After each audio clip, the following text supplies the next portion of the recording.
જયરામગીરી બાપુ ટૂંક જ સમયમાં આપણી વચ્ચે આવી રહ્યા છે, એટલે એમના પણ આપણે આશીર્વચન લઈએ. એટલે જેટલો સહકાર તમે આ રીતે આપ્યો છે એ સહકારથી આગળ વધીએ. અને જ્યારે બહેનો આટલી મોટી સંખ્યામાં છે ત્યારે બહેનોનું શું કહેવું છે એના વતી હું એક બહેનને આમંત્રિત કરું કે એ આવીને એમના વિચારોને રજૂ કરે. ત્યારબાદ આપણે સંત શ્રી પરમ પૂજ્ય મહામંડલેશ્વર પીઠાધીશ્વર કનીરામ બાપુના આશીર્વચન લઈને આપણે આગળ વધીએ અને જયરામગીરી બાપુ આવે એટલે એમનું સન્માન કરીને આપણે આ કાર્યક્રમને પૂર્ણાહુતિ કરીએ. તો જેઓ પોતે એક પ્રોફેસર છે લોમાં, જેમણે પીએચડી કરી છે, જેમણે એમફિલ કર્યું છે, એજ્યુકેશન લેવલમાં જે ટોપ ઉપર છે, પણ સમાજની અલગ અલગ સંસ્થાઓમાં પણ જેઓ સારા હોદ્દા પર છે, વિશ્વ હિન્દુ પરિષદ હોય કે અન્ય સામાજિક સંગઠનો હોય, એમાં એવા ડોક્ટર અવનીબેન હાલને હું વિનંતી કરું કે આ પ્રસંગે આવીને આપ આપના વિચારો વ્યક્ત કરીને સમાજની બેન દીકરીઓ પણ એ મોટી સંખ્યામાં ઉપસ્થિત છે ત્યારે સમાજને વિનંતી કે પોતાના સ્થાન પર બેસે અને અંત ભાગમાં આપણે બાપુના પરમ પૂજ્ય કનીરામ બાપુના આશીર્વચન લીધા વગર જઈએ તો આપણે અધૂરું લાગે. એટલે જેને જેને સમાજ માટે લાગણી છે, જેને જેને ધર્મ માટે લાગણી છે એ પોતાની જગ્યા ન છોડે એવી નમ્ર વિનંતી. અને બાપુના આશીર્વચન લઈને પછી આપણે આ કાર્યક્રમની સમાપ્તિ કરીએ. ત્યાં સુધી જેને જેને સમાજ માટે માન છે પોતાનું સ્થાન ન છોડે એવી આ સંતોની પણ નમ્ર વિનંતી છે.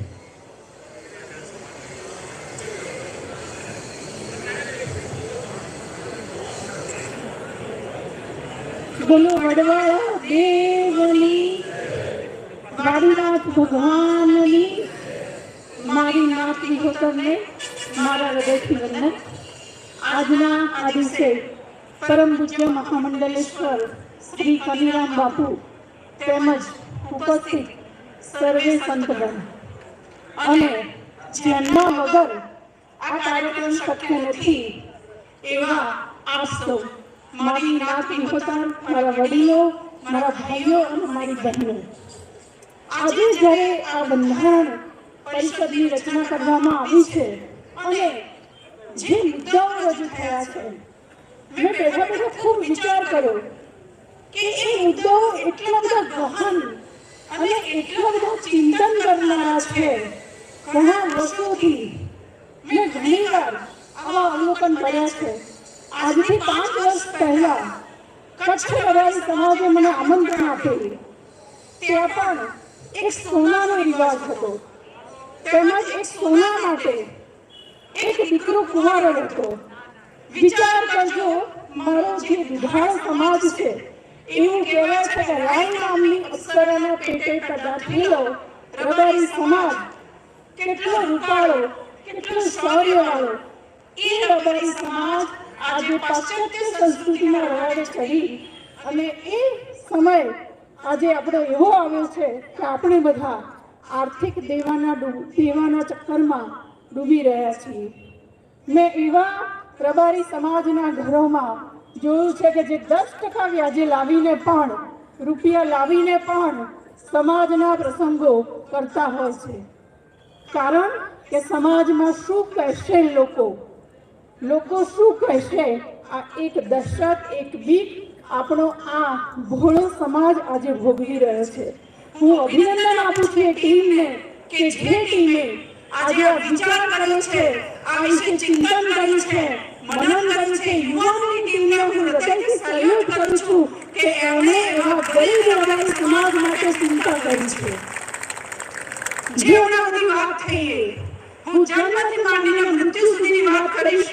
કદાચ મારી પાસે સમય ઓછો છે, પણ આપણે ત્યાં જ્યારે જન્મ લે છે બાળક, ત્યારથી માંડીને હું તો ત્યાં સુધી કહીશ કે ગર્ભમાં બાળક આવે ત્યારથી આ રબારી સ્ત્રી એ શરમ અને લાજનું, એવું કહેવાય છે શાસ્ત્રોમાં કે સ્ત્રી એટલે શરમ અને લાજનું આભૂષણ.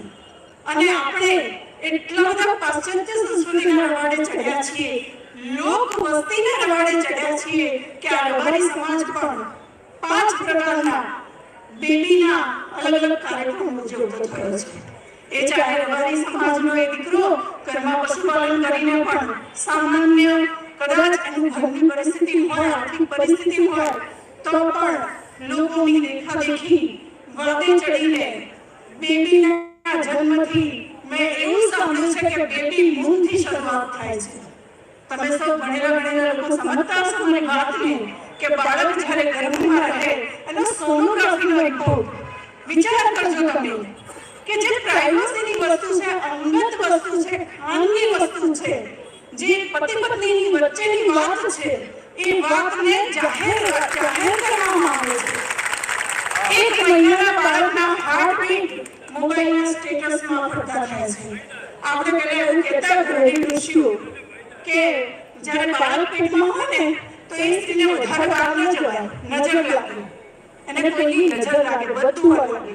આજે આપણે એને જાહેર કાર્યક્રમ બનાવી દીધો છે અને ત્યારબાદ શરૂ થાય છે બેબી બમ્પ. આપ સૌ વડીલો છો, મારા મા બાપ સમાન બેઠા છો, હું આપને મોઘમમાં વાત કરીશ કે બેબી બમ્પના જ્યારે ફોટોગ્રાફ દરોના ખોટા ખર્ચાઓ હજારો કરવા એ આપણો શોખ બની ગયો છે. સાથે સાથે બેબી વેલકમમાં પણ મેં એવું સાંભળ્યું કે એ મહિલા બાળકને પોતાના ખોળામાં લઈને ખુલ્લી ગાડીમાં એનો પ્રવેશ કરવામાં આવે અને વેલકમ કરાવવામાં આવે. શું આ ખોટું નથી? શરૂઆત કોઈકે તો કરવી જ પડશે. અને હું એવું માનું છું કે એક નાનકડી વાત મને યાદ આવે છે કે એક સંત ગોળ ખાતા હતા અને માં એને બાળકને લઈને ગઈ કે સંત અમારા ભગવાન અમારા બાળકને ગોળ ખાવાની કુટેવ છે અને ના પાડશો. સંતે અઠવાડિયા પછી આવવાનું કર્યું. પહેલા સંતે ગોળ ખાવાનો બંધ કર્યો અને પછી એ બાળકને સલાહ આપી. એટલે શરૂઆત જ્યારે આપણે બધા અહીંયા આગળથી વાત કરી રહ્યા છીએ તો શરૂઆત કોઈકે તો કરવી જ પડશે. કારણ કે આ મધ્યમ વર્ગનો રબારી સમાજ જે આર્થિક રીતે હું એવું માનું છું કે એક રબારી સમાજનો દીકરો આખા દિવસ મજૂરી કરે છે ત્યારે કદાચ દિવસ દરમિયાન 1000-2000 રૂપિયા, બધા જ લોકો કોઈ અધિકારી નથી, બધા જ લોકોની પાસે કોઈ ગંજમાં પેઢીઓ નથી, બધા જ લોકોની પાસે કોઈ ફેક્ટરી નથી, પણ જે લોકો મધ્યમ વર્ગના લોકો છે આખા દિવસ દરમિયાન કામ કરે છે ત્યારે દિવસના 1000-2000 રૂપિયા એ ભાવતો હોય અને એને એક જ દિવસમાં એક જ પ્રસંગમાં જો હજારો લાખો રૂપિયાનો ધુમાડો કરવાનો એ રબારીના દીકરાને આવે તો વિચાર કરજો આનાથી આપણી મોટી વિટંબના કોઈ ન કરી શકે. આપણે બધા શિક્ષણમાં પણ આગળ વધ્યા છીએ, આપણે બધા ખૂબ જ વિચારોમાં પણ આગળ વધ્યા છીએ, આધુનિક પણ થતા જઈએ છીએ, પણ આધુનિકતાનો એ અર્થ નથી કે સ્વતંત્ર બનીને સ્વચ્છંદી બનીએ. સ્વતંત્રતા અને સ્વચ્છંદતા વચ્ચે એક પાતળી ભેદરેખા છે. એ આપણે સૌએ સમજવા જેવી એ વાત છે. હું બહેનો વતી વાત કરવા આવી છું તો બહેનોને ખાસ વાત કરીશ કે આનું પાલન ફક્ત ને ફક્ત બહેનો જ કરી શકશે અને કરાવી શકશે. મારી સાથે સહેમત છો બધા?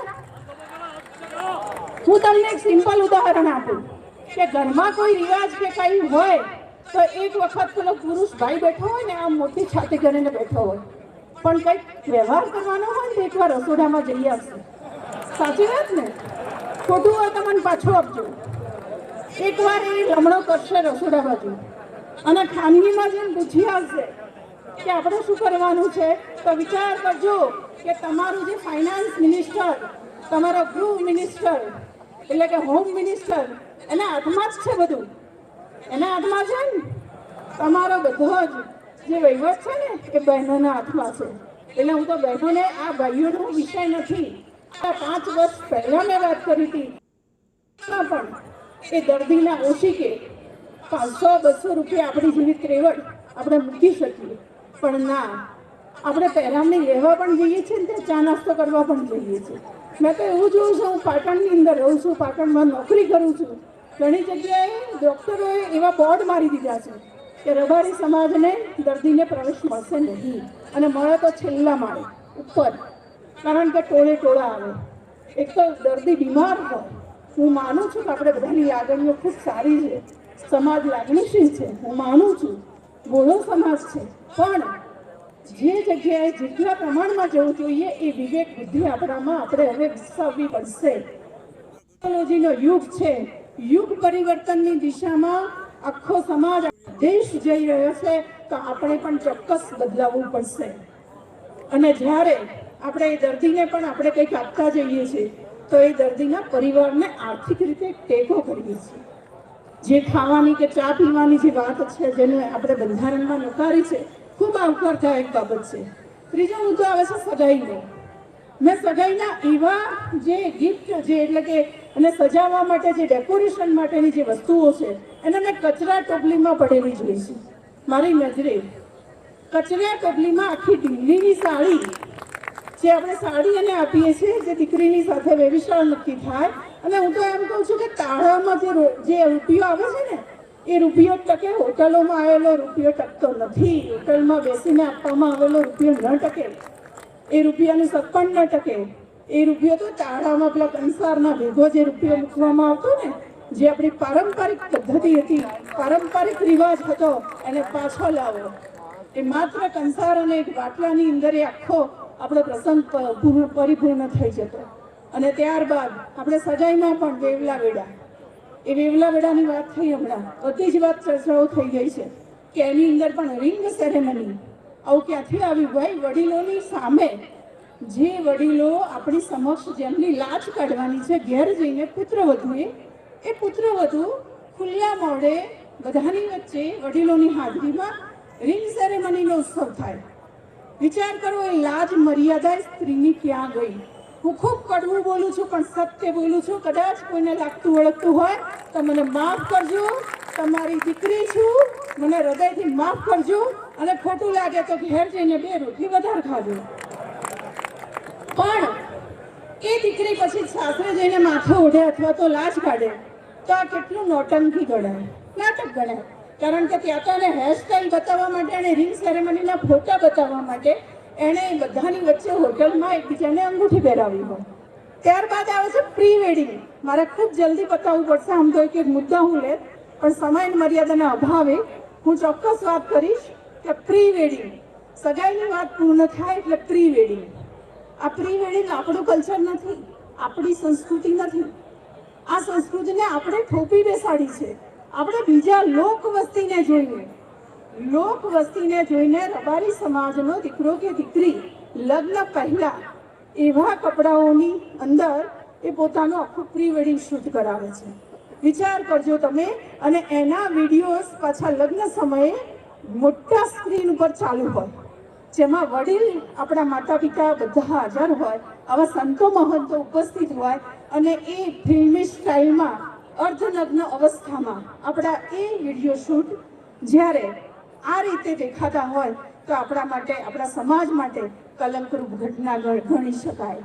અને એમાં જે ખર્ચો થાય છે એ પણ અયોગ્ય છે. લાખો રૂપિયાના ખર્ચા કરીને પ્રી વેડિંગ કરાવવામાં આવે છે ફક્ત દેખાદેખી. આ દેખાદેખી વાળા ખર્ચાઓ બંધ કરો. સોનું આપવાની પ્રથા, મેં સોના ઉપર વાત કરી હતી કે આપણે ઇકોનોમીને સ્થિર કરી દીધી છે. મેં વર્ષો પહેલા 5 વર્ષ પહેલા કહ્યું હતું કે એક રબારીના ઘરમાંથી સોનું લાવો.